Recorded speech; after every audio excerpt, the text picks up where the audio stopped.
tell him? I think I'm gonna tell him. You can tell him. Yo. Welcome to the 317 Sports Project with Penn and Pops. I be Penn. I'm Pops. What is poppin', y'all? Happy mother cuffin' Monday. Go ahead. October 17th, happy Monday. So, we're going to keep it all the way 100 with y'all because we are professional amateurs.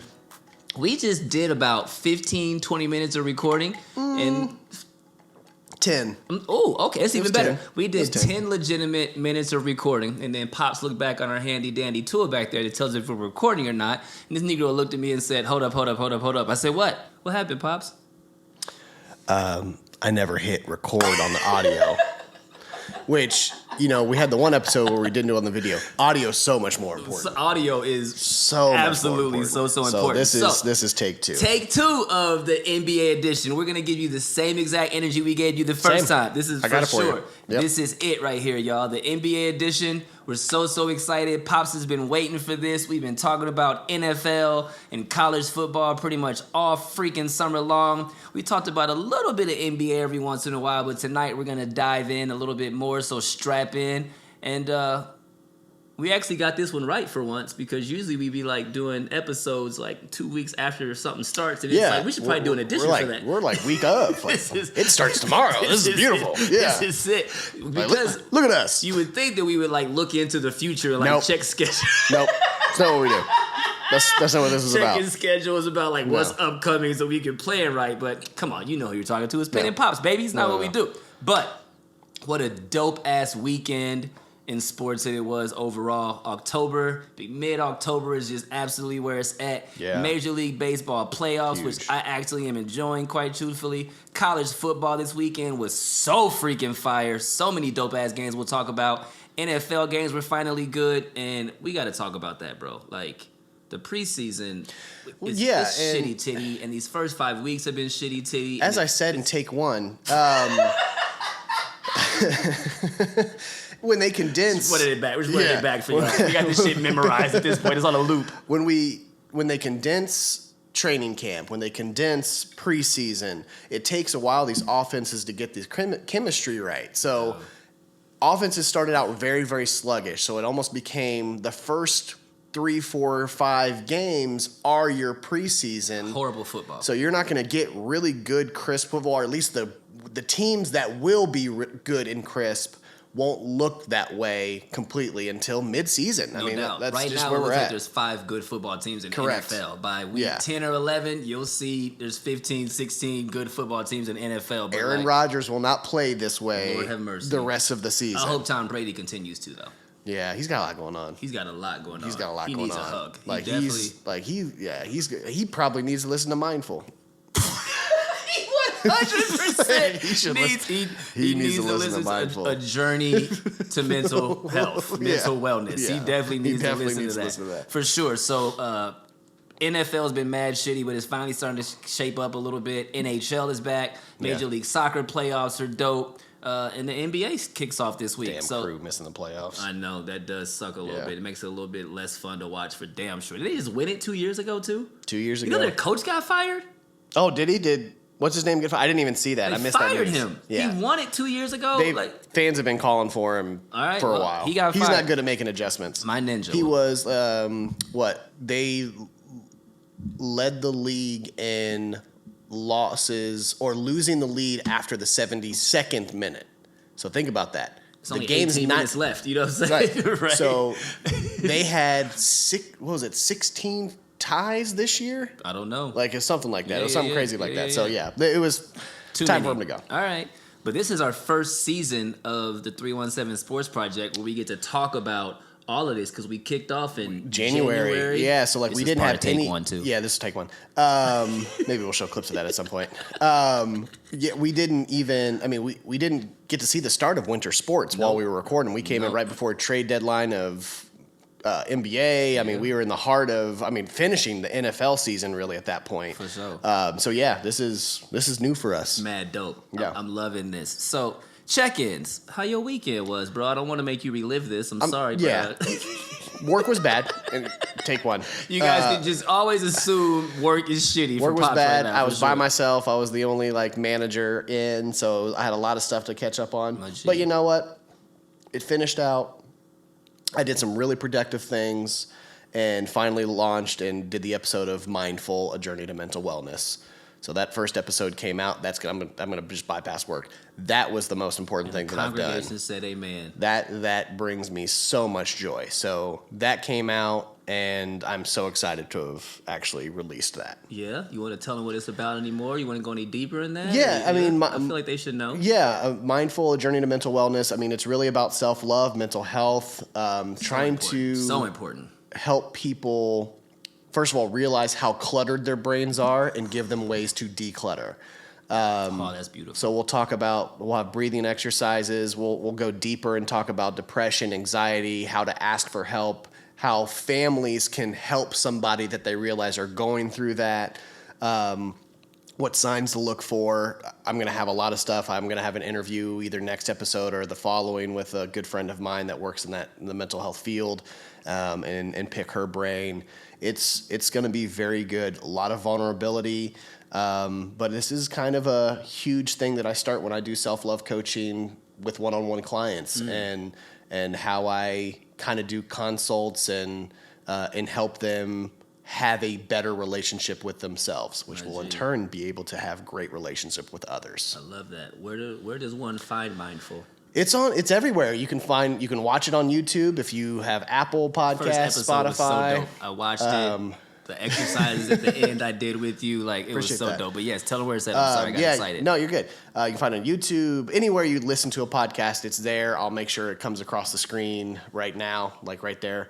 So you guys will be able to see it. Here. We're not able to do links yet. Hopefully that'll come at some point in the future. I forget what we even need. We need more subscribers. We need more subscribers. So 1,000? It's a lot. It's a lot. So feel free to subscribe right down there. Yeah, so you can subscribe at some point so we can put links up. For sure. But yeah, we'll put that in the description if you guys want to pop in and just be able to click it and see my YouTube page for that. But it's awesome. And I have Twitter and I have Instagram, so you can come say hi, and I'll post some just side stuff there too. Hell yeah, Mindful, baby. That's dope. Congrats to you, man. Thank you. I'm proud of you. Appreciate that. Super dope. My weekend was phenomenal. Went to the pumpkin patches and had date day with Brittany Dawn. Love you, Birdie. We went to the pumpkin patch, got the apples and all of that stuff that couples are supposed to do during this season. Went and had some dope dinner at Cap City. And then we went to a hip-hop show in the city. And then yesterday, we drove to Naptown and watched them Colts get it done. Yesterday was actually, I can't really go deeper into this, but yesterday actually felt like a football team. I feel like I actually went and watched a real football team for probably the first time this season, quite truthfully. That shit actually felt really, really good. Show summary. I'm going to go make sure we're recording over here while you do the show summary. That's cool. I'm all nervous a little bit. NBA, of course. That'll be kind of the first part. Around the world, we got latest NFL news, which will be Colts updates, of course, AFC South as it stands, MLB playoff updates, Dodgers, Judge slumping. Come on. Yeah.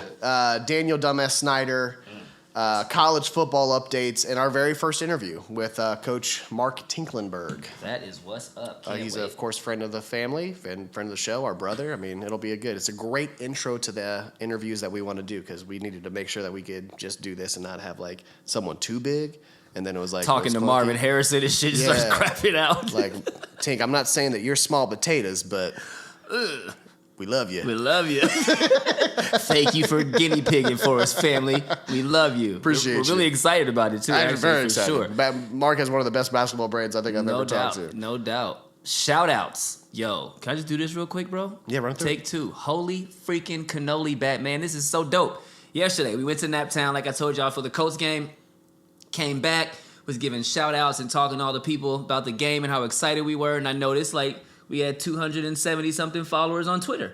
And you know how we are. Y'all know how we are. From the get up, we celebrate all the wins. We're not too bougie to be until we have a certain amount. We're not that. Every friend, every follower on there, we celebrate that shit. So I went on there and I was like, yo, we got about almost 300 followers. This is crazy. We're so thankful. Woke up this morning and there were 300 plus followers on the Twitter. Shoutouts to all of our new followers. We're so thankful, but I got to give love to Gigi.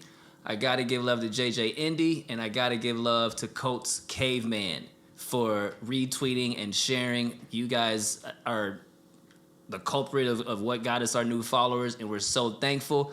Thank you to the day ones. Each and every one of you knows who you are. I could go through the list of names, but it's too many. Thank you so much to the day ones who have continued to follow the show and push it forward and help us evolve. I can't explain to you how gracious we are. I don't want to speak for both Pops and I, but the sentiment is so respected and so well received, and we genuinely love the hell out of y'all. What you got? No, it's, again, when we started this, you didn't know what to expect, and there really were no expectations. There were no expectations. We really selfishly did this for ourselves because we like to talk sports, and we were figuring, like, there's got to be somebody out there that wants to hear us talk about some sports, and we love that we have a family of people that want to hear us, and that keeps growing, and we're real. We don't take ourselves seriously. This is us, and this is what you will continue to get. This won't be a bougie thing. We won't get too fancy for y'all. We do got matching mugs. We got some stuff. We'll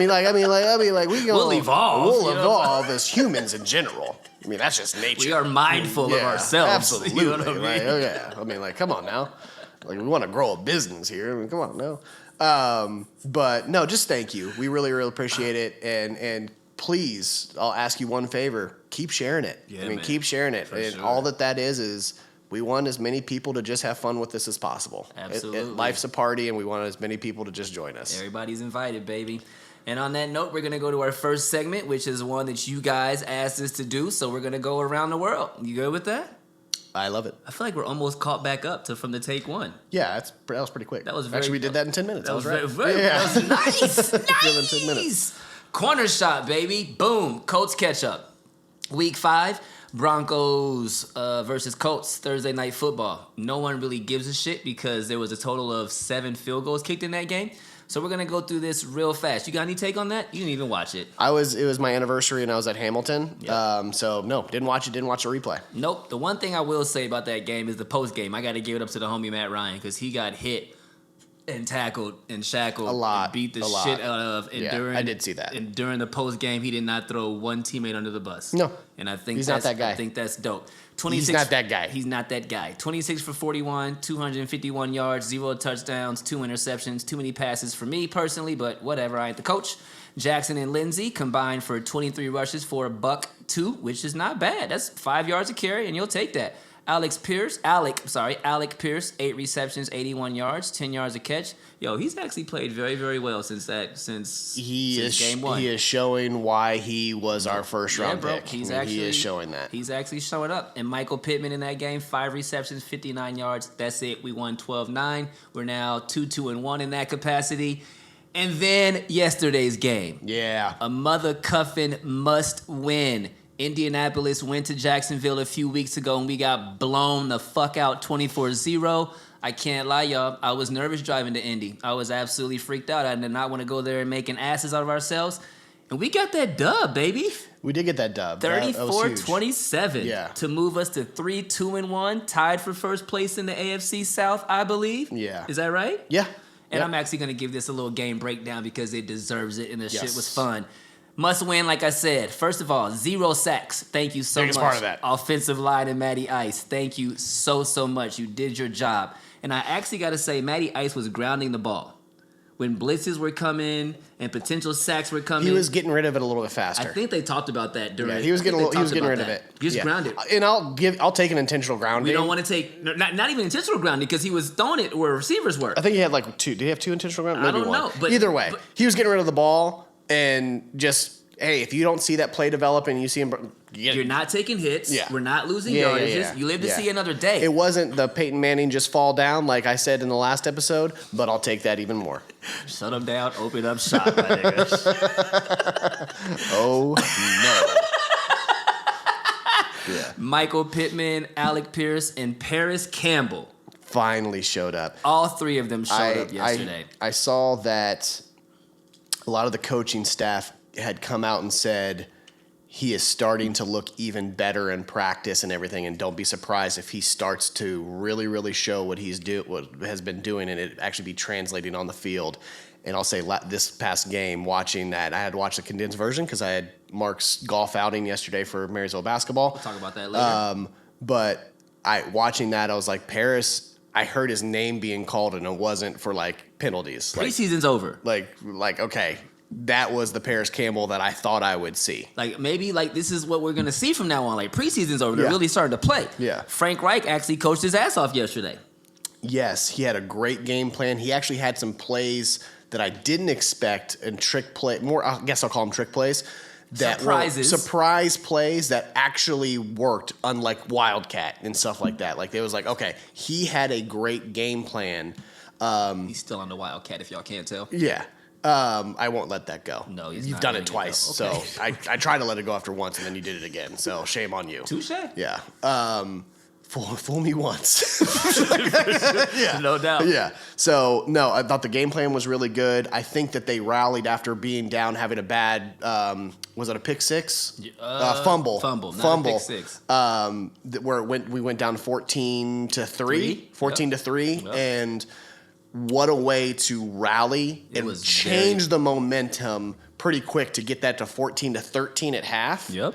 And as soon as I saw that, I knew it was a game. I don't disagree. Yeah. It was very unlively in that stadium for the first quarter and a half. I bet. A lot of cussing, a lot of get him out of here, fire him, all of those things. But it turned around, thank God. Frank Reich, like I said, coached his ass off. 10 for 15 on third downs, 0 turnovers, 5.9 yards per play. And I think Reich, Matty Ice, and the offensive coaches were actually in sync. Shouts to JT, Justin Timberlake, for the first time. I think that play to Alec Pierce, what? I just got that. Oh. Because all I saw was Justin Timberlake, and I was like, I didn't really look at it, so I was like, I wonder why he's going to come up. In sync, baby. In sync, got it. In sync. But I think that play that they did to Alec Pierce for the game-winning touchdown, I would not be surprised one bit if Matty Ice went to Frank and was like, trust me. And he was like, go for it. Because they were very celebratory between the two of them after that play. For sure. And it's like I said, it's going to take, like we said, it's going to take a minute to build that trust. But I think yesterday was one of the first times that they seemed to actually be in sync. And we still didn't play a complete game. The first quarter plus was shitty titty. Yeah. We still haven't put it all together yet. But lots of promise. And Jacksonville played well enough to win. We just played better. Absolutely. And I think that is the first game this season where we can definitively say, well, besides Kansas City, but they didn't play good enough to win, we actually outplayed the team, and we deserved to win yesterday. Yeah. Real talk. I don't want to hear no more of this QB shit. Nope. About the other guy, number 2, about Sam Ehlinger. I don't want to hear no more shit about it. Kiefer facts. Shouts to Kiefer. Matty Ice has 4 fourth-quarter comebacks in 6 starts, 3 game-winning drives, in each of our 3 wins this season. Yep. That conversation's over. Jackson, 42 rushing yards, 79 receiving yards. Amazing. A combined total of 121 yards. That's fire. Michael Pittman, 13 catches, $134. Alec Pierce, 3 receptions, 49 yards and a touchdown. Paris Campbell, 7 receptions, 54 yards and a touchdown. There may have been 5 receptions. I may have got that wrong, but 54 yards. And then our tight ends combined for 6 receptions, 65 yards and a touchdown. Yeah, it's been interesting to see.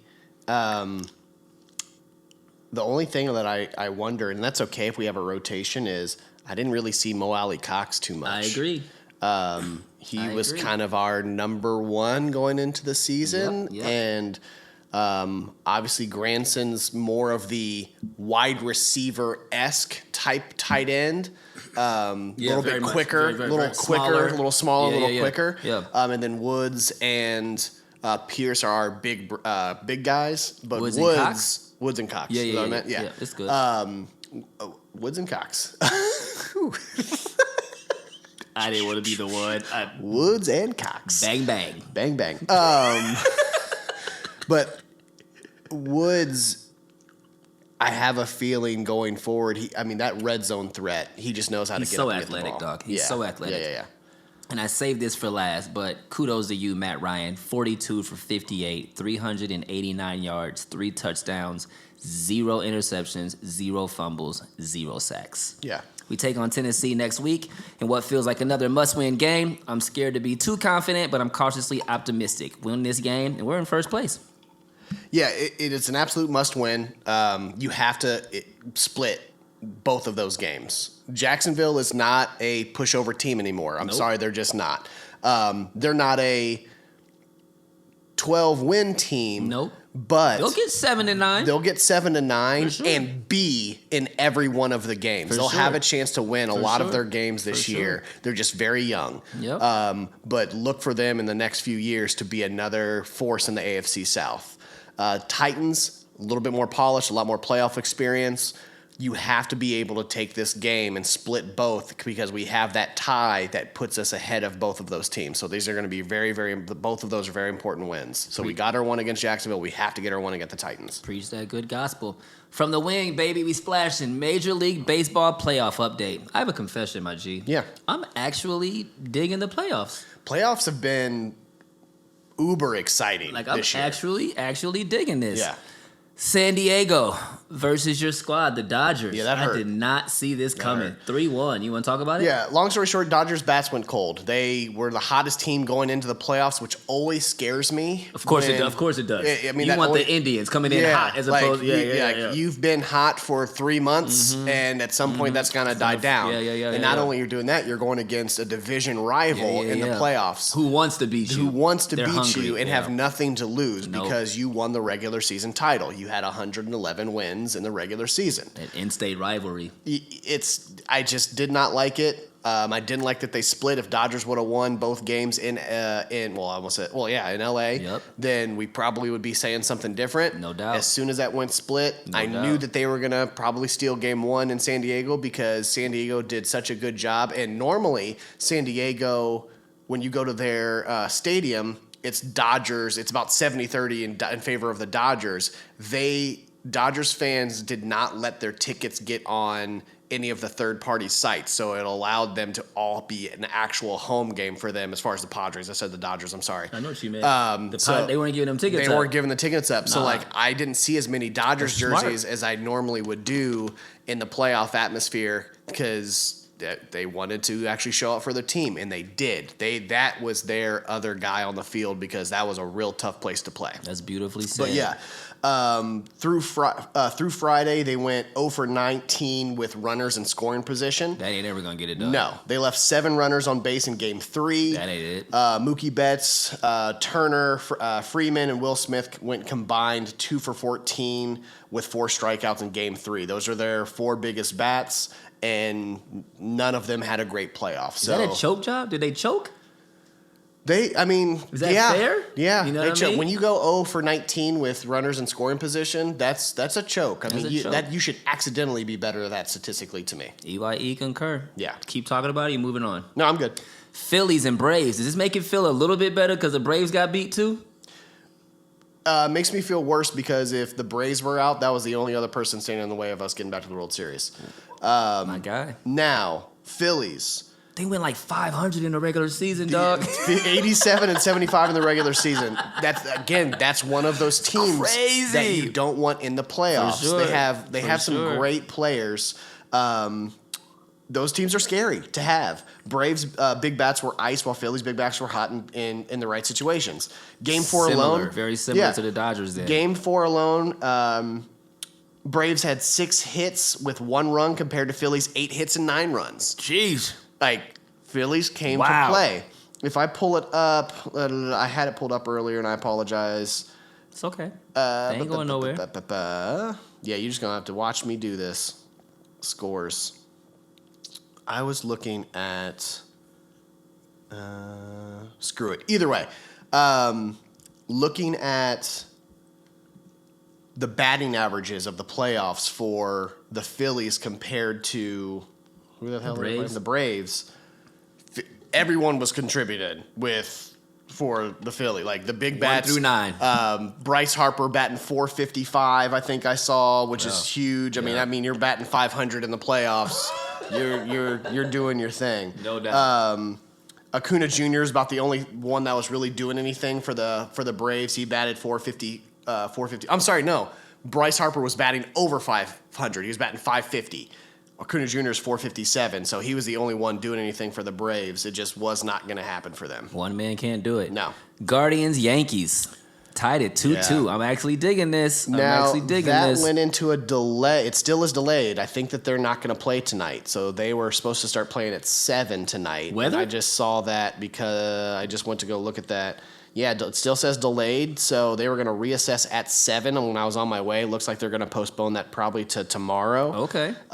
So we'll see with that. I was kind of hoping to get a live update while we were doing this. I as well. Tied 2-2, baby. Yeah, I like 2-2. I was out at Penn's at Easton with some coworkers while the game 3 was Game 4 was happening.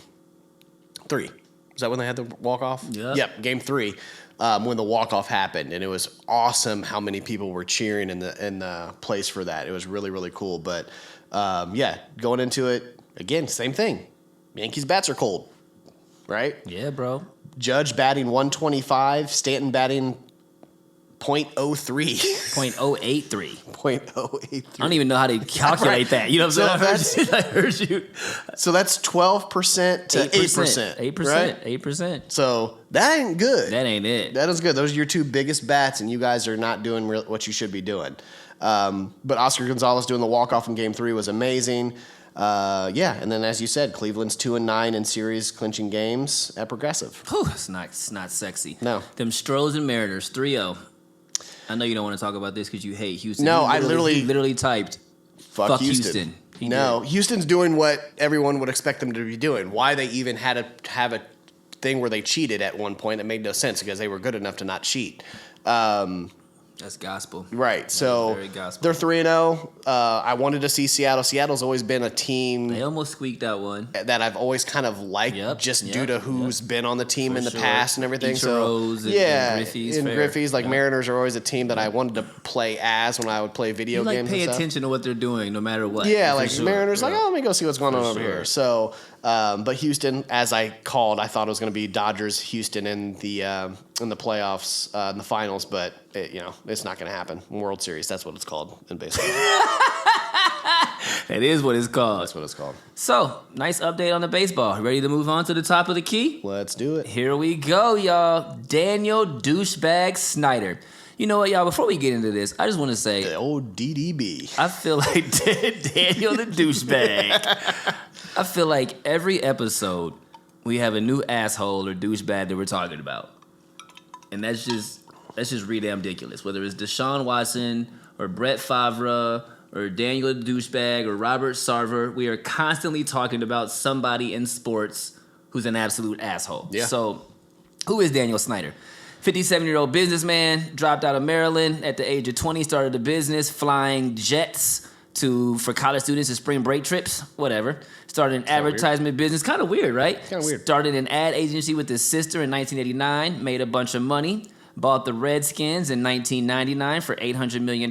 Borrowed money, but whatever. It's very Trump-like, I guess. Whatever. He sold 35% of that in 2003 and then blocked the minority owners from selling their percentage in 2020.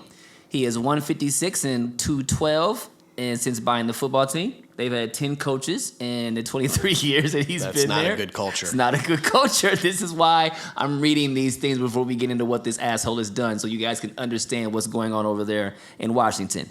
The team sued ticket holders who couldn't pay for their tickets during the Great Recession in the late 2000s. Although there were 200,000 people on the waiting list. He refused to change the name. He refused to meet with the Native American advocates in 2013 and 2014. He's just a bad dude. Horrible work environment, commonplace sexual harassment dated back to 2006, 40-plus women, male executives, players. He got a $10 million fine, which to billionaires is a slap on the freaking wrist, if you ask me. Yeah.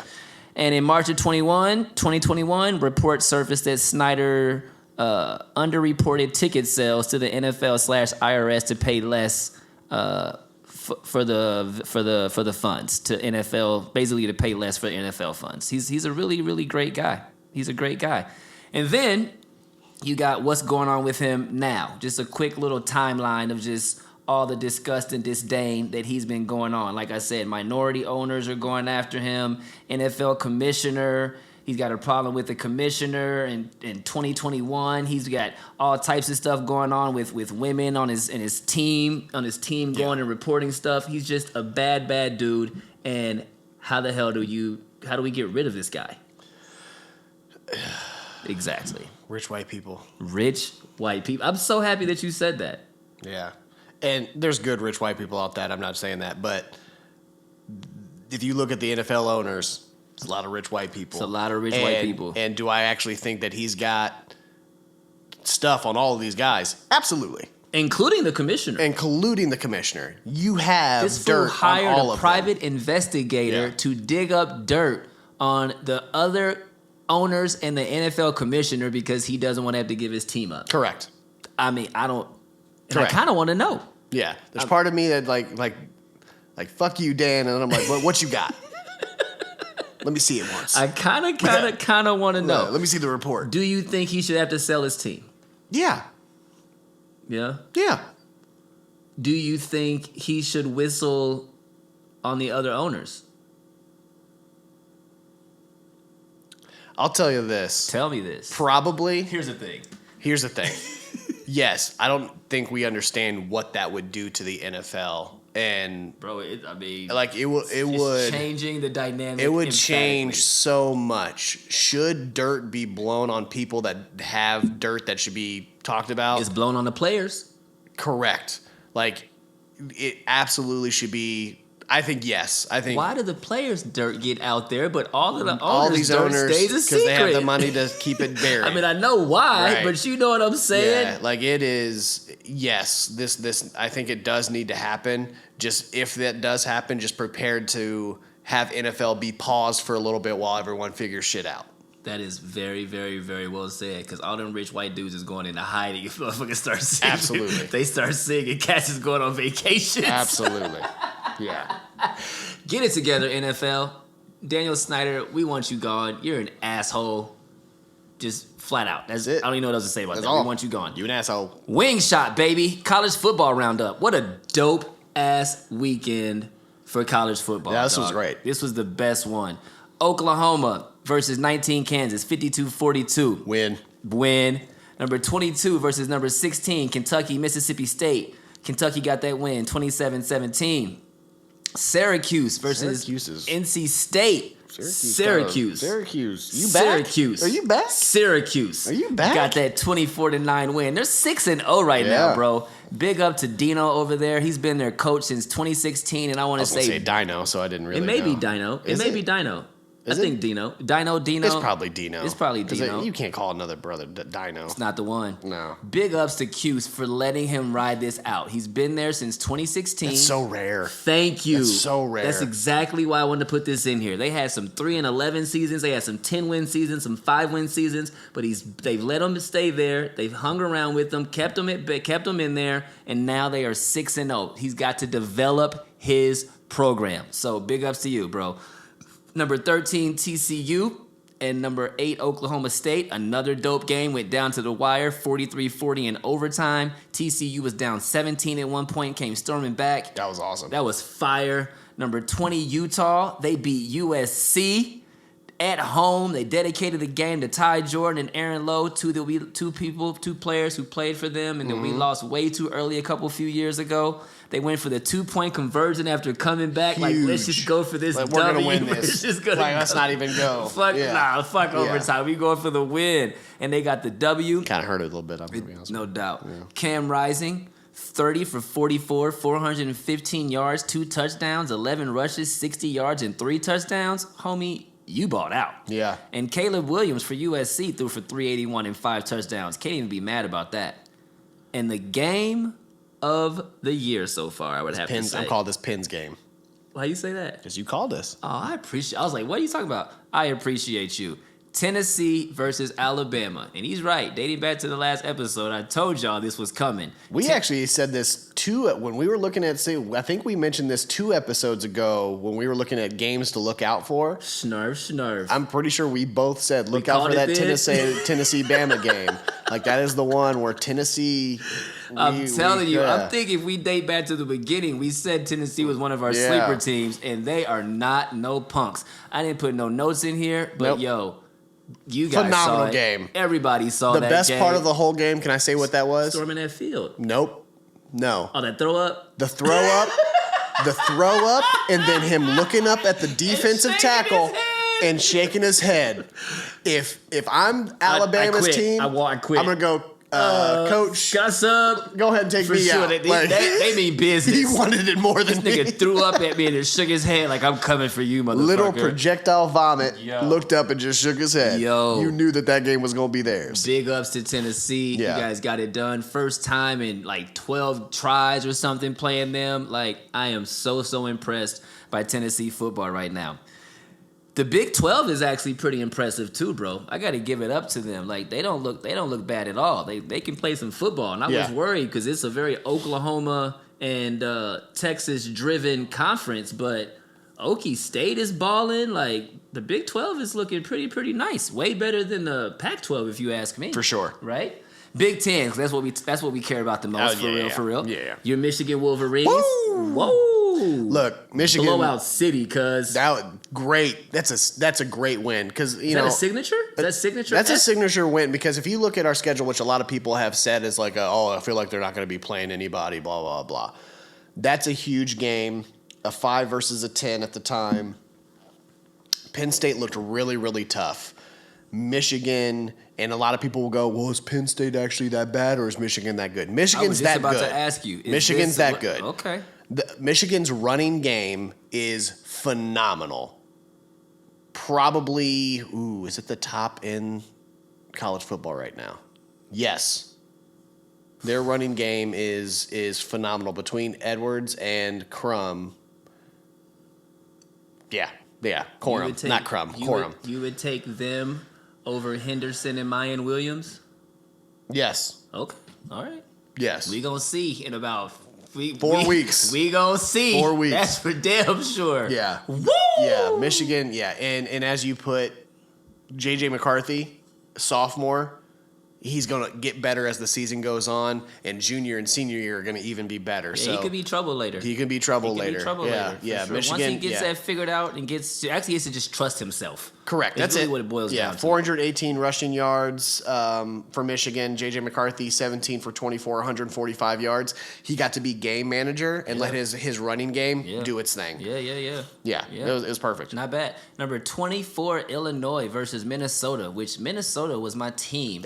In the Big Ten West, and they are 4-2 after 2 back-to-back losses. Yeah, is Illinois back? Like, when's the last time? Illinois is early. Yeah, they are 2 years. They are 2 years early. You. Yeah, I think we mentioned this a couple of it. Like, this is like they're early. Yeah, you're way too early. They are way ahead of schedule. Yeah, big like, up calm to you. down. Like for real, bro. Calm down. For real. Like, come on now. Brett Bielema is over there coaching them up, and man, this is a testament to what good coaching really can do. Yeah, because without Brett Bielema, they're probably a 4-7 team. And they are 6-1 right now. Big ups to them. Michigan State versus Wisconsin. They both suck. They're both underachieving. 34-28. They're both 3-4. I'm so disappointed in both of them, quite truthfully. Purdue, Nebraska, 43-37 win for Purdue. Purdue's 5-2 now. Yeah, which is very impressive. I gotta also give it up to Nebraska. I know that they're taking L's, but they're playing with way more compassion and with passion. And conviction, and they act like they actually want to be on the football field. They're playing for that interim coach. Man, kind of sucks for what's his name, huh? Who, Scott Frost? Yeah. No, it doesn't. All right, Scott Frost is a douchebag and didn't deserve to be the coach. He just was Scott Frost. That's like giving Craig Krenzel the Ohio State head coaching job because he's Craig Krenzel. Scott Frost sounds like a bad guy in an early Blade movie. No doubt. Yeah. And he freezes people. Yeah. I'm Scott Frost. Fuck out of here. Worst wrestling name ever. Maryland versus Indiana. IU's falling off since that early start, which is okay. I mean, they're overachieving, just getting the wins that they're getting. And Maryland is actually a pretty good football team. Yeah. Sorry for Tagovailoa. Talia? Yeah, Talia? Talia. I don't know how to say his name, but carted off the field. I didn't even see an update. Did we see? Nope. I haven't seen that either. Nope. Yeah. He's at home with his dad getting cussed out right now, probably. Getting whipped. You know what I mean? They do not play that over there. His dad is serious about it. Like, you better figure it out. Rub some dirt on that shit. Showstoppers.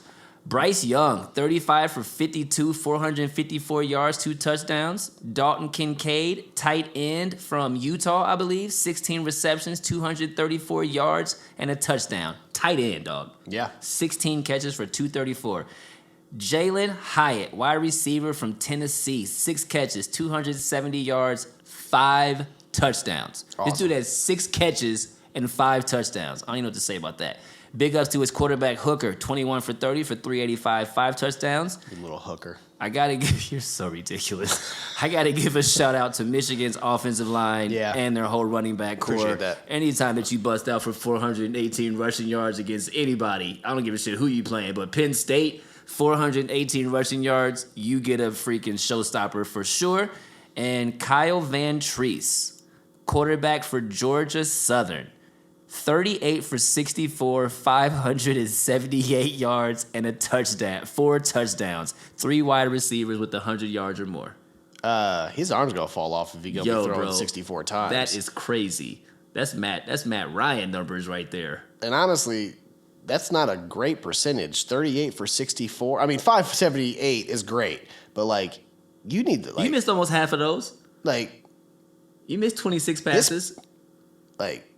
Somebody should talk to his coach because that's way too many throws for. Maybe they just have no running game. I hope so. Maybe they just have. Maybe they have absolutely zero running game. So what we are gonna do now, before we go to the wing shot, is take a quick break. Yeah. We will be right back at the 317 Sports Project, and we got a special surprise for y'all. We will see you in just a moment, y'all. We'll be back.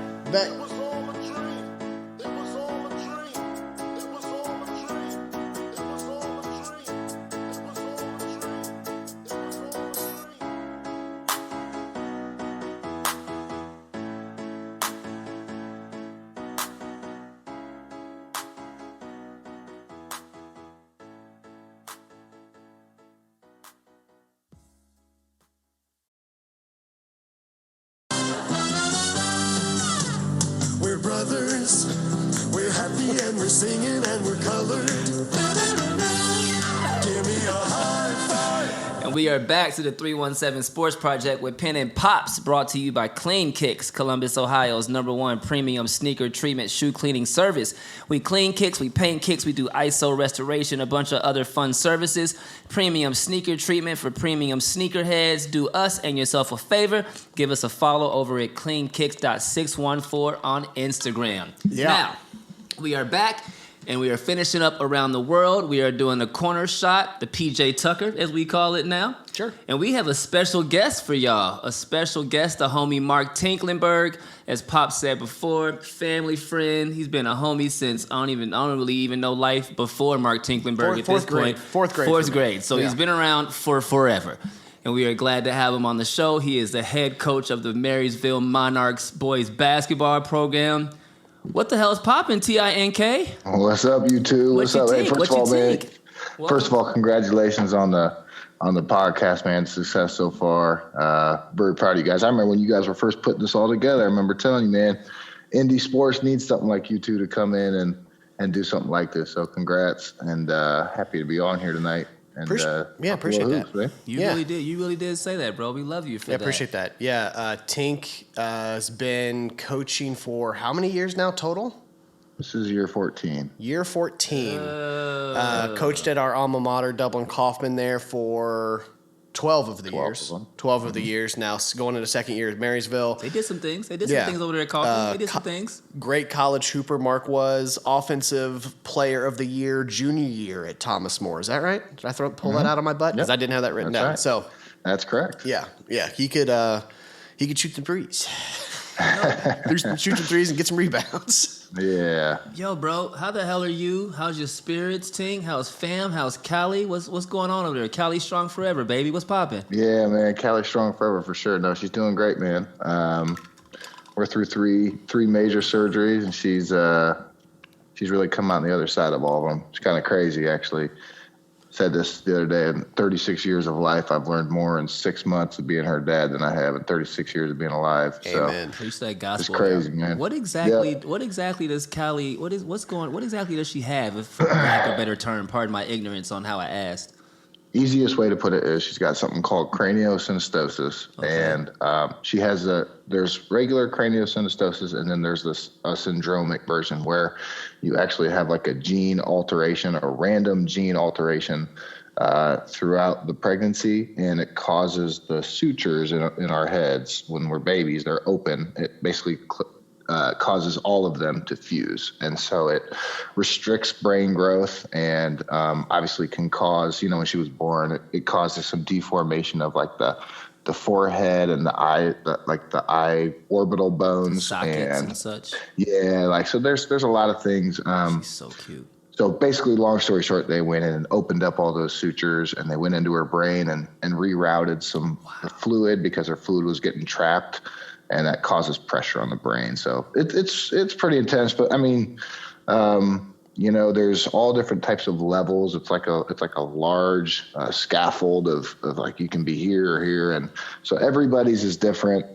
Callie's blessed, man. They were able to be really aggressive with the surgeries and protect her brain, and she's really, really smart, and she's gonna do some incredible things. So we're all good, man. We're just gonna keep taking this one day at a time, and like kind of living life through her is pretty fun, actually, man. She's Absolutely. Got the biggest smile. So. Oh, my favorite things are seeing pictures of her, videos of her watching the television or looking at her brothers, because it is like. Yeah, big smiles. Just wonderment, just in a human being of what the hell's going on. I just love to see it. Part of the beauty of it in the mess is the fact that like cows will never even remember all of this part. You know what I mean? Yeah, cows won't very remember. True. That's the beauty. You guys feel it right now more than cows probably actually does. You know what I mean? Having to watch her go through it. But yeah, she's beautiful, and we love you, and we got you. Callie love strong, you guys too, man. Callie strong for sure. For sure. I do appreciate you guys shouting her out, a few times over your episode. Always. A lot, man. You don't ever got to worry about that, bro. You don't ever got to worry about that. That's till the death of us. This is bloodline, bro. For sure. Let's talk some basketball, homie. Let's do it, man. Marysville basketball coach, second year as the man in charge of that bitch. What's it like running a program, my dude? I'll tell you what, man. I have a lot more respect for other high school head coaches for sure, especially at a bigger school. The ones who are winning, the ones who are getting it done every day. Yeah, I mean that's certainly a big part of it, and it's very challenging. It's specifically challenging to kind of start from scratch, and it's not like. It's not like I fell into the head role at Kaufman where I had been there 12 years, so I knew the layout. You're going to old people. But it was just a risk. I really believed in myself, and I think that I think we're trending in a really good direction. The important part of it all is building, having your pillars and building relationships, and then from there everything kind of migrates into success. So, we won 8 of our last 11, and finishing out last season, you did? Yeah. Really, it was actually 8 out of 9 at one point. We had lost one earlier, so we've really finished the season winning 8 out of 10 because we lost in the tournament in the first round. Padres shit. That's a team you don't want no part of going into the playoffs right there. You know what I'm saying? And we have some experience, and our schedule is really tough this year. There's a lot of really good coaches. There's a lot of Central Ohio basketball. Tell them, Tink. Let them know. Indiana, for all you Indiana people who think that Indiana is the only place that plays basketball and got mad hoops, let them know, Tink. We hoop here in the 614, dog. Last year there was over 100 players, 100 kids in Central Ohio that went to play college basketball. That's a lot. That's a lot of kids. When you think like less than 2% go on to play in college, my G. And 100 of them out of Central Ohio last year, it's huge. A lot, man. I mean, there's a lot of talent sitting around here. So with that being said, our schedule's rough, but looking forward to the challenge every night. We have some really good players, some good leaders. So what's how many seniors back this year? Ask that same thing.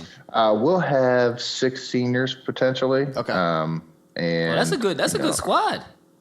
Yeah, our junior class is really good, and the younger groups coming in and we've gone 5 days a week this fall, 3 days at 5:30 in the morning, and then Wednesday evenings and Saturday mornings, and we're not going to let people outwork us. I'll tell you that. And shout out to Jason, hell of a good junior this year, right?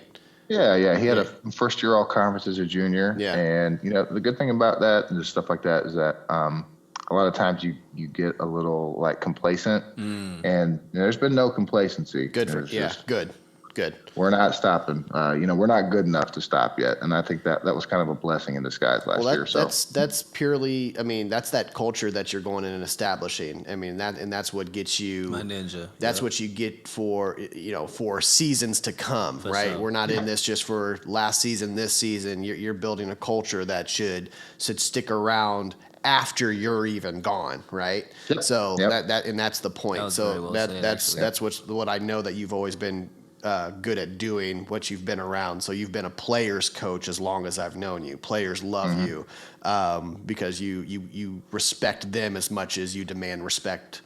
They respect you as much as you demand respect. I was just about to ask that question. These little homies fuck with Coach? They fuck with Tink like that for real? You should see him on the golf course yesterday while we were playing. They love Coach Tink. That's what's up, man. Congrats to you. That's a testament. That's a testament to you and your style and just who you are as a person, bro. Like I said, I've watched you literally grow up in terms of the man you are. So kudos to you. I personally, Zach is like your little brother and best friend, and I as well, but I'm a little older than both of you, so watching you mature has been a true pleasure to see. Same age, though. I know, that's what I'm saying. That's what I mean. Like, I'm older than both of you, so I've watched you mature and grow, and that's just been mad dope. Lakers. I appreciate it. Let's talk about this. Let's talk about these shitty ass Lakers. Oh man. I'm not going to talk about Michigan because I don't want to fight with you over the thing tonight. So we'll talk about your shitty ass Lakers. So let's just do this, man. Let's just segue right in, okay? Let's just break it down. High school's great. My family's great. All right, let's just break it down. Let's talk about your shitty. You got to build them up, Daddy. You got to build them up. Congratulations. How about those shitty? You got to build them up. You know what I mean? Build them up to bring you down. Build me up to tear me down. Yeah, no doubt. It's all love, baby. How about this? Let's make a deal, man. Just take Russ. We'll take a little something back and we'll move, okay? No doubt. We'll talk about that in a second. How you feel about it, bro? How you feel about D-Ham? How you feel about the new coach? How you feel about the Lakers overall? Overall, well, here's the main thing is that I don't feel necessarily bad about the Lakers, but what I don't feel good about is that particularly the Western Conference. The Western Conference is absolutely loaded. It's crazy, bro. Even the bad teams are dope. You know what I mean? Yeah. And they got better. So, the Lakers are, and it just so happens every time that the Lakers play, they figure out a way to make somebody who's not particularly even on the scouting report look really, really good. It just happens that way versus the Lakers, it seems, every time. So, but with that being said, I really like the hiring of Darvin Ham. Okay. I think he's going to be a home run hire in the long run. He's a culture guy, right? He ain't taking no shit. You know what I mean? He ain't taking no shit. Yeah, and he instantly demands respect because he's been there, done that, man. He's been through it, and as a player and then as a coach, and he's put in plenty of time to prepare for this. So you can just tell that there's a whole different level of respect for him. But he's got this kind of the same thing that any other coach has. He's got to start from the bottom. No doubt. Listen, they're not. I think that they're capable of being better than what a lot of people would say. But they're going to have to fall into some good luck too. And obviously it all is dependent on the health of AD and LeBron. If those two are healthy, they are going to be a handful every night. If they're really healthy, those two are healthy, they're almost and locked motivated. In. Yeah, motivated. Have to 100%. Be locked in. AD can 100%. Be healthy and not locked in. He might as well just be unhealthy. Well, and that's the thing. If they're not locked in, then there's at this point, after what they went through last year, any NBA team, like after the disrespect they received, if you're not locked in after that, bro, fair. You're not built for it anyway. That's just the bottom line. We are going to find out what they're made of for sure. I'd even say that LeBron's legacy stamped fair, but I think we're going to see like kind of what he's made of too, because challenge has been thrown out his way as well. I think even though he's 37, going on 38, he's going to be the number one scorer in the NBA all time. He's got. He's won a championship everywhere he's gone. I still think that we're going to find out kind of what he's made of It's and unbelievable obviously that people still question what LeBron James has made. No, it is a little. Can we just talk about that? It's weird. It's just very strange. It's it's all weird. It's very strange. Like, how are we still talking about? Like, how are we still talking about this? It's unbelievable. What would you say? Go ahead. I'm sorry, Tink. I was just gonna say I tell the story about LeBron. When Chris Quinn played in the NBA, the only story he ever told me about LeBron was when he was in Miami. This was 12 years ago. Okay, 13 years ago. Please. Shout CQ. This was 2008. Okay. 14 years ago, my nigga. Yeah. 14 seasons ago. Okay. He was 6'8", 274 pounds, and Chris said that he is the biggest, the fastest, the strongest, the most skilled, and the most athletic person in the NBA. Coming down one-on-one on a fast break, Chris intentionally fouled him, and he was the one that ended up getting hurt. Because Correct. He described him as made of literal steel. Okay, This was 14 seasons ago. He has not declined. He scored 30 points a game last year. Is LeBron on roids, Tink? No, I maybe. I don't know. He is 47 years old and looks the way that he looks. Dog. I just had to ask. Anybody that can move like that. I just wanted to throw you off guard a little bit. Like, let's just be honest, T. Come on. Like, again, it could be an all clear thing, or he knows how to dose it, so it's not there. But I mean, hey, there is some supplement in that guy's body. Stronger and faster and 80. So go ahead, bro. What would you say? Trades? No, Okay. we'll get. I'll go there next. My bad. Additions, obviously, small additions to the roster that you're most excited about. I like Lonnie Walker. I like do Lonnie too. Walker, That's dog. Lonnie Walker, dog. That fool can hoop. I think he's been underrated his whole career. That Lonnie dude can score. Hoop. He can hoop. Yeah. He's a really good, kind of like what Malik Monk did last year. I just think he's a little bit more untapped. I think there's a lot more to his game that can be shown this year. Coach him up. And I do like the addition of Patrick Beverley. It might backfire big time. I don't know. He's kind of a wild card. But I think he's exactly – I can't believe I put that on Twitter a few months ago. But I said, he's somebody that the Lakers, in all reality, he's a personality they need. Like, they need somebody that can, bring them a little bit together. And let's face it, he's made the playoffs every single year in the league. Yeah. I mean, we've been – Patrick Beverley. no, I hate him. I'm there with you. Yeah. I hate Patrick Beverley. But again, if he's on your team, you like that type of passion. That's our Lance Stevenson that everybody else doesn't really hate, but the Pacers will always want Lance Stevenson involved with the team. He's that. Yep. I will do anything for the roster that I'm on. I'll be annoying. I'll be the fall guy. Whatever you need him to be, he'll go be. And you're right. I think that the Lakers are missing that type of dog personality to get underneath their skin. What do you I'll go here before we go to that other question you're about to ask.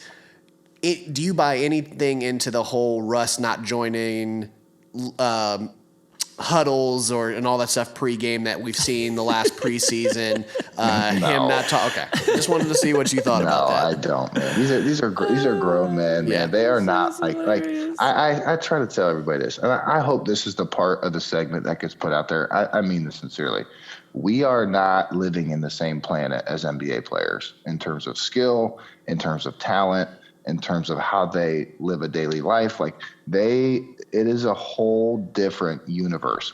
I'm serious when I say that. Everybody, he's not that good. He's not that good. The worst NBA player would destroy every single person that is saying stuff on Twitter. Scalabrine with murder cats. Yeah, right. I mean, he's Scalabrine with murder cats, dog. He said that. He's like 2 points a game in the league. I'm closer to Jordan than you are to me. Thank you. I mean, he had that damn show where he played average Joes and former college players, and everybody was like, he's still an NBA player. Scally will give you that work, cuz. Yeah. So I mean, this isn't CQ. CQ will give you that was work, dog. one of the best scorers that never got a chance to play as much as she should have had a chance to play. No doubt. And that a lot of that can be timing, a lot lot of that stuff. CQ got busy at Indy. Are you kidding me? He got buckets at Notre Dame. Are you kidding me, bro? Listen, man, he's a 37-year-old assistant coach. It'll still give you buckets. 100% buckets. He'll go to Dublin Rec right now and give you 80. 100%. That's what I'm saying, and that's why I say I don't put any stock into that stuff, man. No doubt. Possible trades with the Pacers. Miles Turner and Buddy Hield could come over. That makes you guys better immediately. I've said this in the last few episodes or whatever when we've talked about the Pacers and this trade. I said that I think both teams are now at the let's see what the start of the season will do, and we will revisit this before the trade deadline. BYE concur. Yeah. I think that there's still a huge possibility that this trade does happen.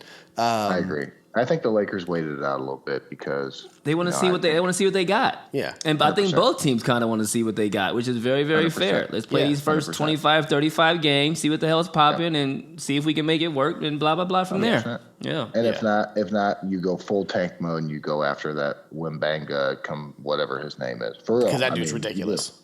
Yeah, you do. I mean, so I don't know that his name's Wembanga. It may be Wembanga. That's what we calling that nigga. I don't know. Mama named him Clay. I'm going to call him Clay. Good old Wembanga. Good old Wembanga. I don't know his name, but let me tell you, he's 7'4", and he moved like a 6'1" guy. Very Chet Holmgren skinny. I just want to put that out there. He is. His legs are going to snap. This nigga needs some milk. I'm just saying. Yeah. Somebody had to say it, Tick. I'm just saying. Expectations for your Lakers. If you had to give me a record, barring health, what do they end up? Did they win 50? Did they get 50? 50, 32? I was gonna say 48 to 49. Okay, so we'll round up and we'll give them 50 and 32. Now, between 48 and 51. That's because I'm assuming there's gonna be some serious some injuries and stuff. But if they stay healthy, they can get to 50 for sure. But the 50 in the Western Conference might be. You're still a 7 seed. You're still, you know what I'm saying? Yeah. You win 47 games, bro. You're a 6 or 7 seed in the West. And you're playing like a fire 3 seed, like Golden State, Clippers, Phoenix. I mean, you're not gonna be happy about your life for sure. Memphis. Holy shit, the West is crazy, dog. Yeah, Denver, Utah. I'm sorry, that's what I mean. I meant Denver. I meant Denver, not Utah. Denver, crazy dog. Jamal Murray is back, bro. Like Dallas. Holy shit, Minnesota ain't no punks. Like. New Orleans, the Pelicans ain't no bitches. The Pelicans might fuck around and win 50 this year too. We just named 10 of them. We just named 10 of them without saying the Lakers. Yeah. Holy cannoli. All right. Last question. Go ahead. Unless you have anything else you want to add about the Lakers. Nope. I'm good. Okay. Who's your finals pick? Good question. Who makes the finals? Yeah, who's in the finals? Eastern Conference, I think the Bucks will go back. Western Conference, I think I don't have a definite winner, but I think the Clippers are a top 2 or 3. I think Golden State will obviously. I think Phoenix has fallen off a little bit. I agree. Phoenix run is over. Their window's over. Yeah, I think Memphis will move into the Phoenix window. Okay, that could be fair. I think. And then obviously, I don't know, Denver's tricky. So I'm going to say they're Golden State, Clippers, and... We asked you for one team, Negro. I can't get you on the West, bro. I can't get you on the West. I can't say the Clippers because I can't stand them. So we'll say Bucks, Golden State. But I think Bucks win it all in 6 this year. Okay. I actually have one more question, quite truthfully, and then you can go. Not bad. All right, when does our homie Chris Quinn get a freaking head coaching job? 2 years? You want me to be honest with you? I definitely don't lie. To be honest. Okay, so I could tell you he could have. He could have had a head job. He could have had a head job this year. Well, you got that. Look at you with that. With that in the know. I see you out here with that. Could have had a head job this year. Ooh, breaking news. I think from what I understand, he is very content in Miami. No doubt.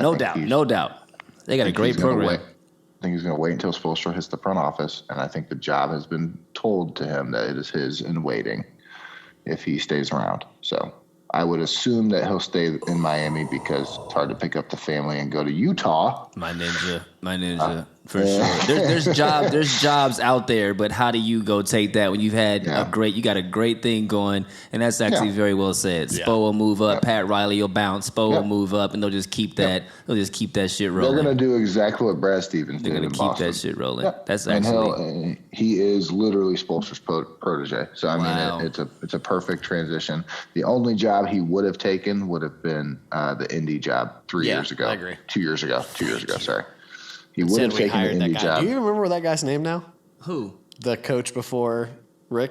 Do you remember his name now? The dude from Toronto? The bald dude. The dude from Toronto? Because I don't remember his name. Can I tell you the most messed up part of that whole story? Right? Yeah, of course. Let me tell you the whole messed up part of that whole story. Look, he got mad. Oh shit. Okay. Take shit, bro. Listen, I feel because this goddamn Chris Quinn's gonna be a hell of a coach. Let me tell you this. A hell of a coach, dog. They were in the bubble, right? They were in the bubble. They were in the NBA Finals. There was 4 guys at the end, and Chris was one of them. They told him that they would give him an in-person interview. He did like a Zoom meeting from the bubble. This is the Pacers? They were still in, Yep. They hired that guy before he could even get out of quarantine and out of the bubble to get an interview. The Raptors douchebag? Yeah. Yeah, the Pacers hired him before they could even get dudes out of the bubble to go in. Because there was 2 guys on the Heat staff that were they were still working. They were still working. Yeah. They were like, nah, okay, well, you're going to take too long. We're out. So they might have missed out because I'm telling you, he's going to be a really good one when he gets going. So that's why you do interviews right there. That's a good ass story. That's a good ass story right there. Well, inside interview. Yo, Tink, we love you, bro. Love you too, guys. Thank you so much. Appreciate dog. you, brother. Thank you so much. Yep. We'll talk to you Love it. soon. Peace. All right, y'all. Are we could have had Chris Quinn, bro. We going to break? We should take a quick break. Quick break? We will be right back with the 317 Sports Project with Penn Pops, y'all. This is going to be a long-ass episode. It's a long episode. It's a long-ass episode. We loving it. Let's go.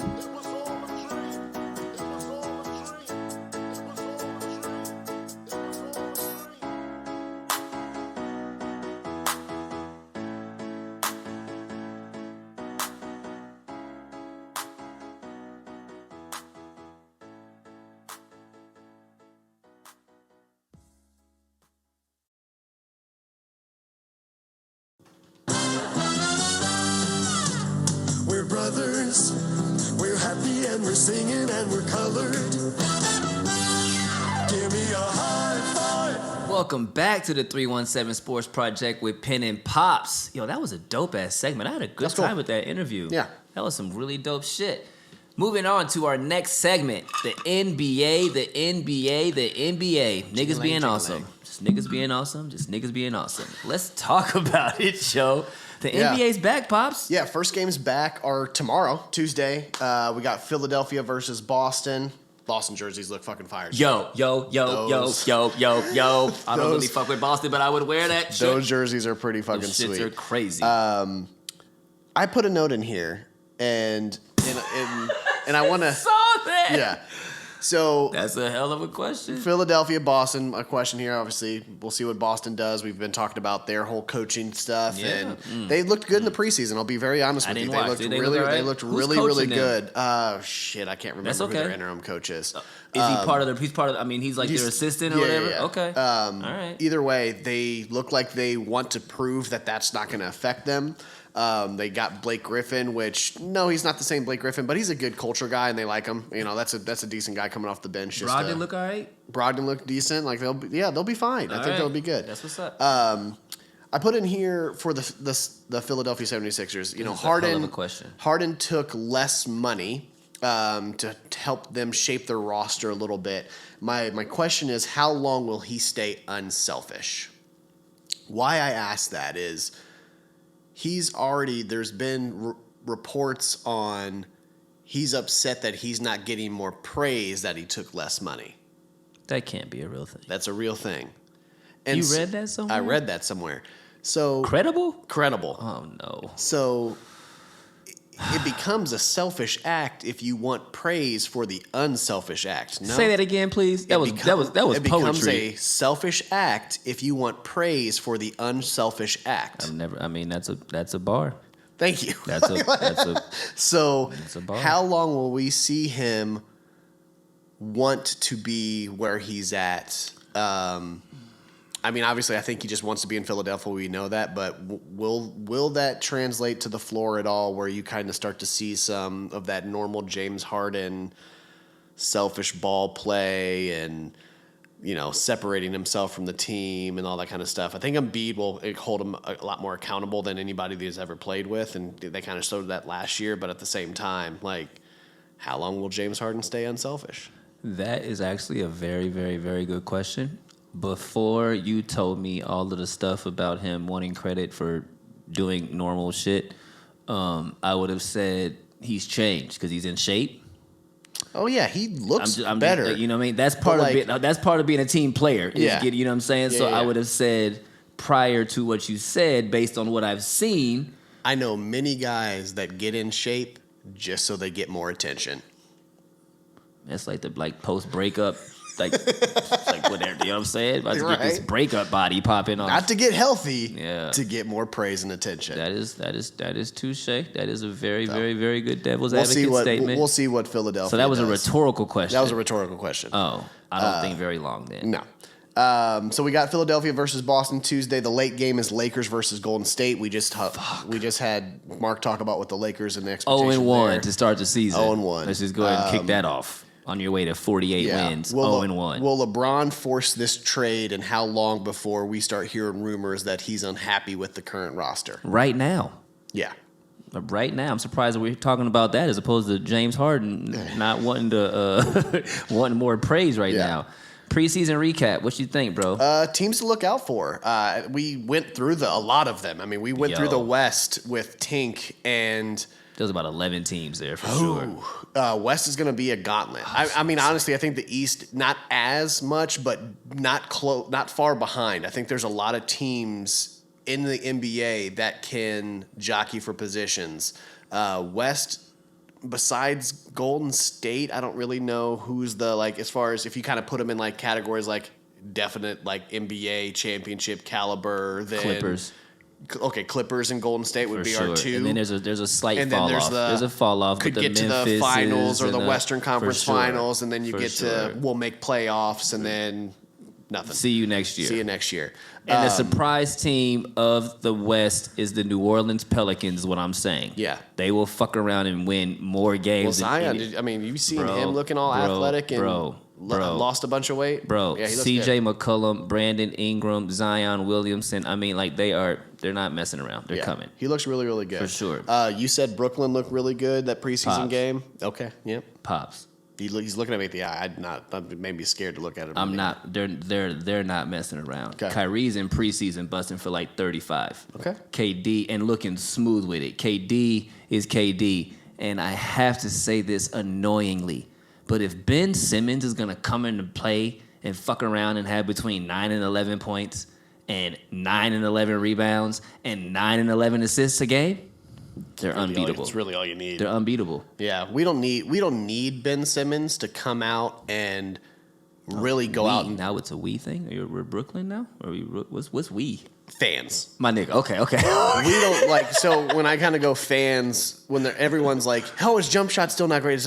He doesn't necessarily need it to be there. He doesn't. Not in the situation that he's in. Now that he's in Brooklyn, he's got two superstars that can have no problem putting the ball in the bucket. Yeah.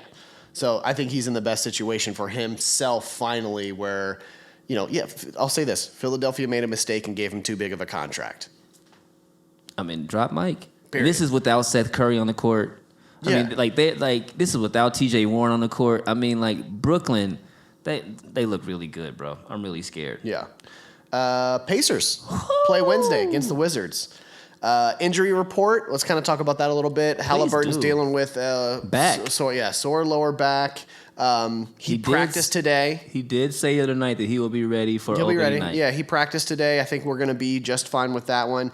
The other one is Naismith that has not practiced. He's been out. He's kind of my sleeper look out for. He had a hell of a great preseason. He's shooting better just because we're giving him the confidence to actually go out there and play. We're going to give him some minutes. Player. He's going to be a great 3-and-D guy. He has got some length. I think he's going to be that disruptor. And he'll have those random games throughout the season that when we're cold, he's that guy that's going to randomly have a 20-point game. He won't do that all the time, but he'll have those random chances to just go out and go, hey, you've got the hot hand, do your thing. How did he have 11 points in that quarter and we're going to the fourth quarter only down 6 as opposed to being down 17 because he busted for 13 and a quarter? Correct. For sure. That he can score. I mean, there's a reason that he was a lottery pick just 3 years ago. He can score in drones for sure. So I think he's my sleeper pick. So I'll be looking to see how they do with what they're going to do with their rotation. Which I'll kind of get into with their wings and their big guys. Wizards outlook. Bradley Beal's back and healthy. Wizards always are that team that kind of give the Pacers a little trouble. So starting with them, luckily it's at home in Indy. I think that this can be a win as long as everyone's healthy and just goes out and just have some fun. But Bradley Beal, after having his injury for all of the time, he's going to go out and get a lot of points. He's on his Jamal Murray comeback. He's going to go get out a lot of points. He might fuck around at 40. And then Porzingis is a player that has always given Miles Turner a lot of issues because of his ability to shoot the three. Come out here and guard me. Ability to shoot the three. For sure. So he has, to me, his biggest games against the Pacers. Yeah. He's one of those guys. With his knee injuries, he's not as athletic as he used to be, but he can still ball. So I would say they put between them, I'm going to say they're going to put about 50 to 60 points together, just them, and then it just comes to how are we stopping the rest of the role players on that team. I'm not mad at that one bit. I would love to come out 1-0. I really would. Yeah. Realistic Pacers outlook, my ninja. What you got? So I kind of put in here talking about that trade. We mentioned it already. I've been saying this really since the season ended last year. I think this is we're gonna wait and see what Miles does with this roster. They will revisit it unless the Lakers finally say, "Here, we'll give you these first round picks." This is that trade, if and when it happens, it will be right around the trade deadline. We'll be in February, at least the start of the year before this will actually get revisited. They will take their time in doing so because the Pacers ain't got nothing to lose. They're going to wait out the Lakers. They're going to wait out the Lakers. Lakers are in more an immediate need to get players to win a championship because they're the Lakers. We're already in rebuilding mode. We don't care. Mathurin, I think he showed in the preseason that he's our go-to guy. I don't know what to say about this fool. He got so much attitude. We were going back and forth on this, and we were trying to do. Was that last episode we were doing comparisons? But I think it was off mic. We weren't even. It wasn't online. Yeah, we weren't online. I don't even know if we were doing an episode. We were just when vibing. We were practicing. We were just chilling. Yeah. And we were trying to do a comparison. Who were our guys that we were thinking? We've said D Wade and Jimmy Butler. He's Dwayne Butler. Yeah, the Butler. He's the Butler. He's smooth with getting to the free throw line.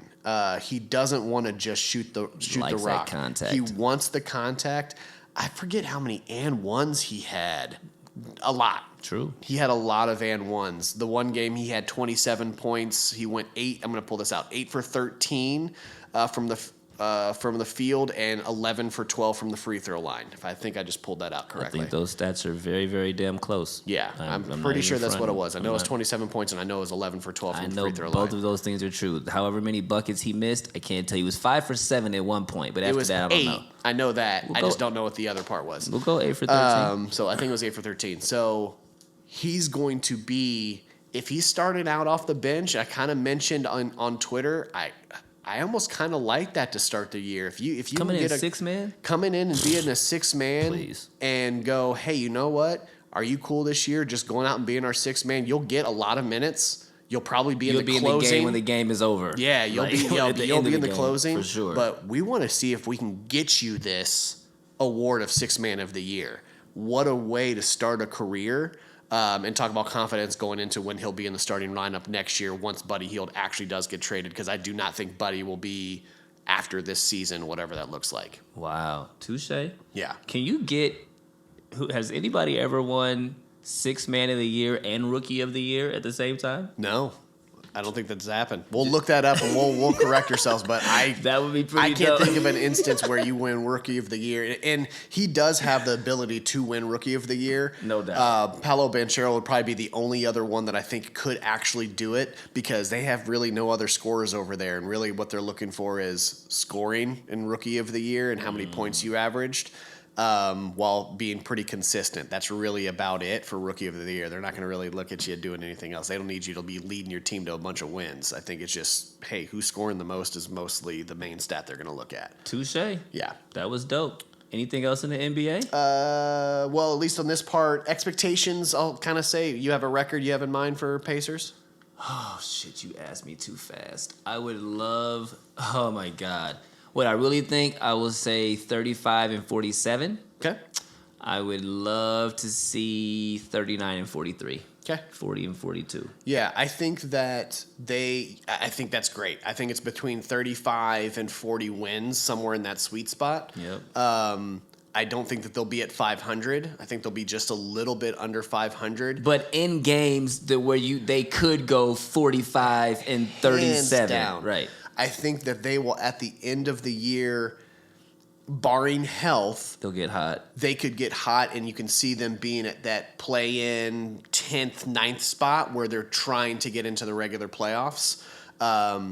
And at that point, I think they can take a team to 5 games, depending on who they're playing and who's got home court and where that's at. I really do think that they'll get eliminated right away. Don't act like I think that they're going to make a run at the playoffs or anything like that. I'm being realistic. But they're that young team that nobody wants to play because all it is a bunch of hoopers that, again, want to have fun and have nothing to lose. Yep. They're just going to go out there and play some ball. Yep, I agree, and I think it'll be one of those things where they'll come out hot. Yep. And once teams start playing them that second and third time, is when they'll start to get their number. So the Bulls and all those teams in conference that'll play them like that first time, the Pacers will be like, oh shit, we lost to them by 13. Yeah. They'll see them that second and third time. They'll make adjustments in coaching and scoring's not going to be an issue for the Pacers. Defense, it's going to be defense. It's going to be an issue because you continuity. Have to continuity. Yeah, you have to buy into playing defense for that long. Yep. So for 42 minutes, is it 42 minutes, whatever it is? 48. 48, sure, 48 minutes. That's cool. You have to buy in to be a defensive team. Yeah. Anyone can go in the NBA and go, you know what, I'm going to go out here and score. Put up 27. We've seen Scalabrine can put up 27. We've seen in the preseason them being able to score 130 points. Yep. That happened. Yep. So it's just now, how can you stop the other team from scoring 140? Preach. That is very well said. Moving on to our next segment. I just called it Better at Ballin with the question mark. Who's better at ballin'? So we have a couple things going on. Who will have a better season? I have a few players I'm going to ask versus the other player. And then we have what team finishes with the better record. You ready? Jason Tatum or Jamal Murray? Who has a better season? Jason Tatum or Jamal Murray? Jamal Murray had 21 points a game, 4 rebounds, and 5 assists. Last time we saw him in 2020. Jay Tatum averaged 26, 8, and 4 last year. Who will have a better season in 2022, barring health? Jason Tatum. So I'll say this: both of them. Johnny Tatum. I will say this: both of them are coming with some sort of motivation, right? So Murray has coming off injury, hasn't played for almost 2 years. Tatum has a horrible NBA Finals. Horrible NBA Finals, and has the whole coaching situation. Facts. Where he's going to try to go, well, then I'll just be the leader of this team with this interim coach, and we'll show that we're not going anywhere just because of what happened. It wasn't the coach. It was our culture that we built, and we're going to continue that culture. Do they pass the mic to Jaylen Brown? Do you think they should pass the mic to Jaylen Brown? That's a good question. That's not in here. That's not in here. I just thought of that because I like Jaylen Brown. I do like Jaylen Brown. I really do. Jaylen Brown is an unutilized. He's utilized. He's a dog. He's an unutilized star. He'd be the star on another team. Thank you. I'm gonna still say Tatum in this situation, coming off of that injury that Murray is gonna do mentally. Is what he's going to have to overcome to say he is still as good as he was. Yep. He'll have some great shooting games, but he liked to get to the rack. He liked to do those layups. He liked a little contact. He's punching on you. He's gonna take a little while before he gets up that courage to put his body on the line again, which means the slow start. Tatum is not going to have that slow start. Tatum's going to go be Tatum. I'll give Tatum this year, going into the next season. I think Jamal Murray is going to be back to being the dog all time. I love that. Anthony Davis or Anthony Edwards? Anthony Edwards is going to be a superstar for a long-ass time. I'm going to say Anthony Edwards. This is year 3 breakthrough. This is the one. Year 3 breakthrough. This dude, cruds. Hope it was. Tink's texting me right now on my computer. I apologize. That's what's up. Anthony Edwards. Athleticism is, it's not Zion, but That dude's athletic as Dude fuck. is nasty. That dude is so He's nasty. so nasty. And the only reason I say that is we know that Anthony Davis is going to get hurt at some point. You think so? Absolutely, I think so. I don't know what the injury will be. I don't know how severe it will be. It might be mental. He have a mental injury. He might have a mental injury, which means his ankle will hurt. He needs to listen to Mindful. Thank you. Come check it out. I'll clear that clutter. We got you. So I'm going to say Anthony Edwards. I think he's going to be phenomenal this year because he has two guys in the middle that are just going to protect the rim and outlet passes. You're going to see a lot of run and gun with them. They're going to be Anthony Edwards is going to be amazing. My nigga. Yeah. Ben Mathurin or Victor Oladipo? Who has a better season? Oladipo doesn't have knees. So I'm going to say, who has a better season? You're the one that just said Oladipo was coming off and ready to ball this I year. did. You just said that last episode. They're I both did. probably going to be 6 men. They could be battling for 6 man of the year. They could be battling for Who 6 has a man better of the season, year. bro? Fuck. That's a really, really good question. I was just trying to make fun of Oladipo to make fun of Oladipo, but I think Till he's you actually thought gonna- about it for till I real, thought for about real. Oladipo is going to have a better season. And let me just say this out loud. I hope that I'm wrong. I absolutely hope that I'm wrong. Oladipo's going to have a better season because I think he's just in a better program. He's in a right better now, program. for sure. He's set up for more success. exactly. He's in a better program and he has so much to prove. And the further he gets away from that injury, and he coming on when he got some time there at the end of the year last year. Bro, he had some showed 20 flashes. plus point. I mean, he was showed like, some flashes. yo. He just fell out of the rotation because honestly, I know that Jimmy doesn't fuck with Oladipo too much, and he gets to kind of have the say a little bit on who's on the floor with him. Touche. So that'll be the only thing with Oladipo there. But, All right. Yeah. All right. What team finishes with the better record? Brooklyn Nets or LA Clippers? Both looking to win 60 plus. Clippers. Okay. Clippers will do so. I think both teams same time. I think both teams kind of get injuries here and there with their superstars. More Could so also be mental. Make sure you check out Mindful. yeah, Clippers more so in the last couple of years than Durant and Brooklyn and those guys. But I think John Wall is going to have a hell of a season. Most improved player, like comeback player type Comeback player of the year possibility with him. shit? Can't be most not- improved. Homie was averaging like 40. Yeah. Like he's John Wall. His mental fortitude after going through his injuries and then going through depression and everything like that, and he looks like he actually loves basketball again, watching the preseason. Look out for John Wall to come out and be the John Wall that we used to know. This nigga's over here doing the Dougie and shit again. Mm-hmm. He's back to being John Wall. New Orleans Pelicans or the Cleveland Cavaliers? Who has a better record? Young, hungry, got something to prove. New Orleans has had a phenomenal preseason. Pelicans, I think Cleveland's going to have a little bit of a slow start because Donovan's new to that roster. Okay. Pelicans have the guys have been playing You together don't for a think little it'll take a bit. second to acclimate Zion over there?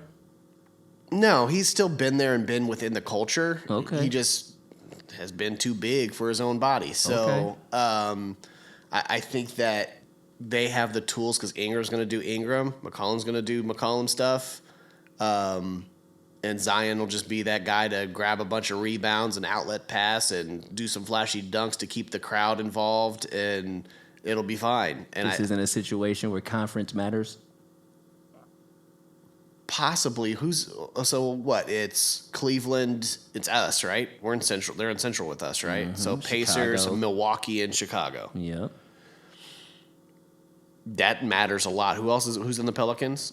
I don't know, but it's the West. I don't even care. True. 3 teams that are better than them probably or equally as Yeah. good. Ooh, sorry, had a little Cruds. cramp in my leg. We've been sitting a long time, y'all. We're an hour and 30 minutes right now. For sure. We actually might finish this up pretty close to shorter than other ones. For real, Yeah. for real. Not bad. Oh, that's a good one. Cleveland or Pelicans? Better record. Cleveland. I'm gonna go Cleveland. Okay, I'm not mad at that. I'm I'm gonna not go mad at Cleveland. that. New York Knicks or Los Angeles Lakers? The New York Knicks finished 39-43 last year. They signed Brunson in the offseason, which is way better than we expected. He's balling. Lakers finished 33-49. They made some offseason changes. Obviously, Darvin Ham, Pat Beverly, Schroeder they brought back, moving Westbrook to the second team. Who finishes with the better record, the New York Knicks or the Los Angeles Lakers? I didn't do bad with these, huh? No, you did really well. I appreciate you. I think the Lakers are a disaster waiting to happen with their roster. It depends on the timing of when the trade / blow up will happen. If the trade happens earlier than later, they'll have enough time to develop and grow. They'll have time to do so. If they wait till the trade deadline, it honestly might be too late for them. I think that they need to try to. We'll see what happens by Christmas. And then by start of the year, that Christmas Day game could look a lot different. That could look a lot different. Sure. Yeah. I'll go Knicks right now. Knicks with a better record than the Lakers. So I don't know that it'll be by much, but I'll go Knicks right now. Have a better record. That was so fun. That was great. That was really fun. Last segment. Fuck it, let's just go. I mean, what else we gonna do? We ain't got nothing to do. No, we ain't got nothing to do. We're gonna run right into it. The mother cuff in fine print, and I'm sure I'll probably come up with the second one in fine print before we get to it. But you guys know who we are. We touch on all the shit. We touch on the real shit, the heavy shit, and the bullshit. Brett Favre, this fool, finally came out of the woodworks. And you guys know we've been talking about him from the jump before people were talking about him for real on the Twitters and the social medias and on the ESPNs.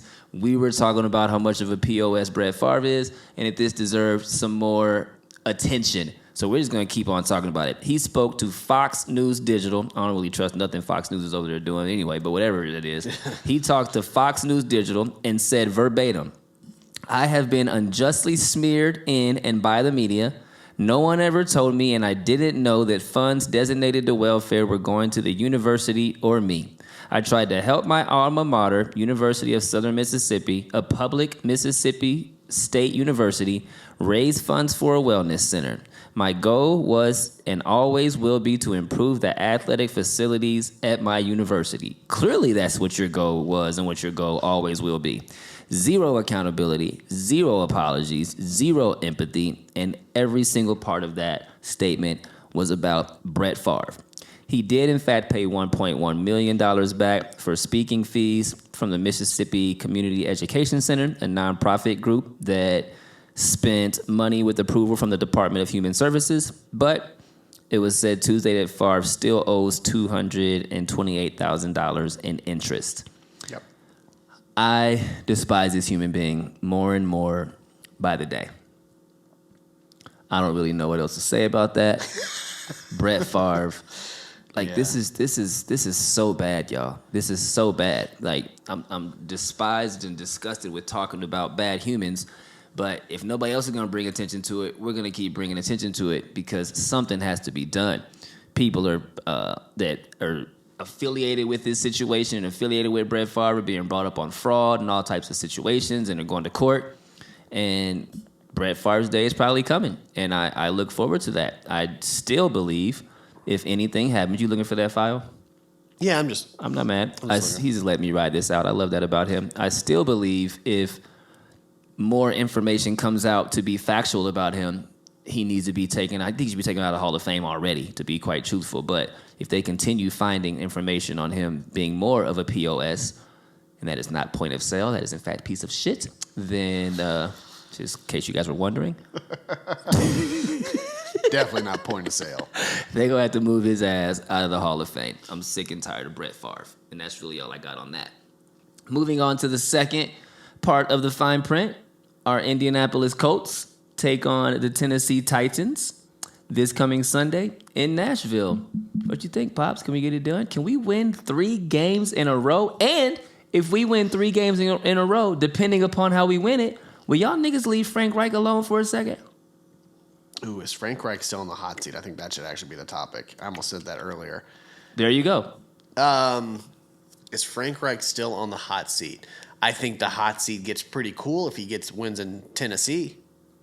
I will say that. If he can beat Tennessee and then come back and win Washington, obviously. Washington lost Carson Wentz for 4 to 6 weeks. You've got to beat. That's what I'm saying. You've got to beat Washington. Now that's a must win. You have to not only win the games that you have to win, but like in conference, but you also can't lose games that you're supposed to win. Yeah. That's even more important. So, is Frank Reich still on the hot seat? That's actually not a bad accidental fine print question.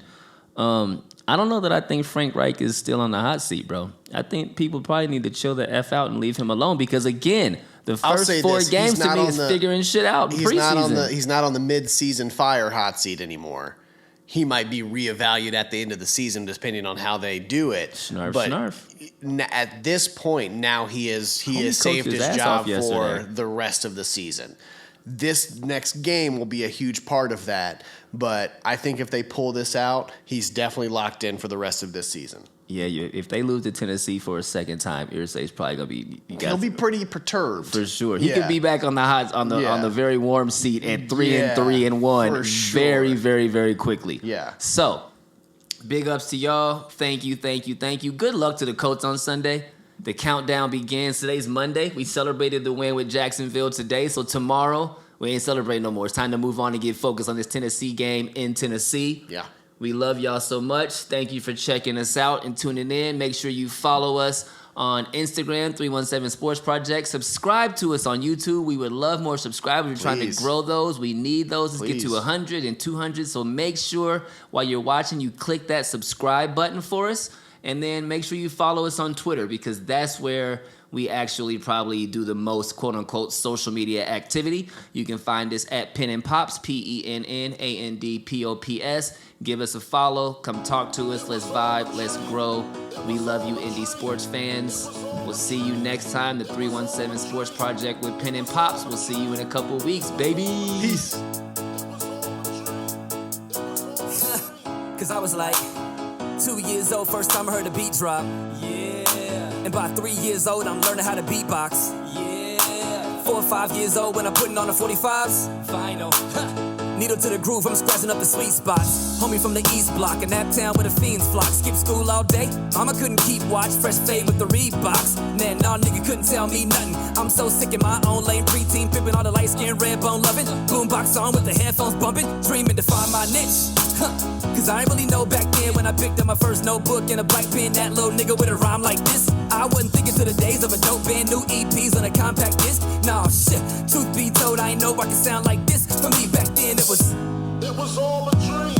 It was all a dream. It was all a dream. It was all a dream. Yeah. And this shit right here be the proof dreams do come true. Yeah. And this shit right here be the proof dreams do come true. Yeah. And this shit right here be the